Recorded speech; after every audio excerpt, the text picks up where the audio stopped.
Hello guys, ഞങ്ങൾ ആരംഭിക്കുന്നു. നിങ്ങൾ അനുഭവിച്ചാലും ജില്ലയിൽ വരികയാണ് 4 വർഷത്തെ അമൽ ജ്യോതി ജീവിതത്തിന് ശേഷം ജില്ല തിരിച്ച് എല്ലാം എക്സാം എല്ലാം കഴിഞ്ഞ് അവള് തിരിച്ച് നാട്ടിലേക്ക് വരുവാണ്. ഞങ്ങൾ അവളെ സ്വീകരിക്കാൻ വേണ്ടി വന്നിരിക്കുകയാണ്.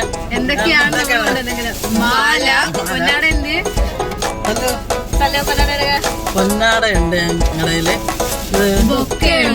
ഇനി കൊറേണ്ട് ചിരിച്ചിരി മണ്ണ് തപ്പും വന്നതിന് ശേഷം പണി തുടങ്ങി മക്കളെ, എന്റെ ഏട്ടൻ പണി തുടങ്ങി, പിന്നാലെ വരും, കാത്തിരുന്നു. ഞാൻ വരില്ല, ഞാൻ ഇവിടെ നിന്നോളാം.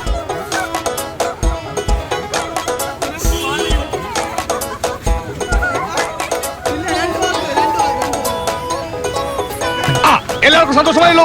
എനിക്ക് സന്തോഷമായി. എല്ലാവർക്കും തിരിഞ്ഞു പോവാം. ഇത്രേ ഉള്ളൂ ഞങ്ങളുടെ ബുദ്ധി. ഒരു കുടുംബത്തിൽ ഒന്നും എങ്ങനെയാവാം? എങ്ങനെയാണോ എല്ലാവരും ഒന്നുപോലെ ആയിപ്പോയത്?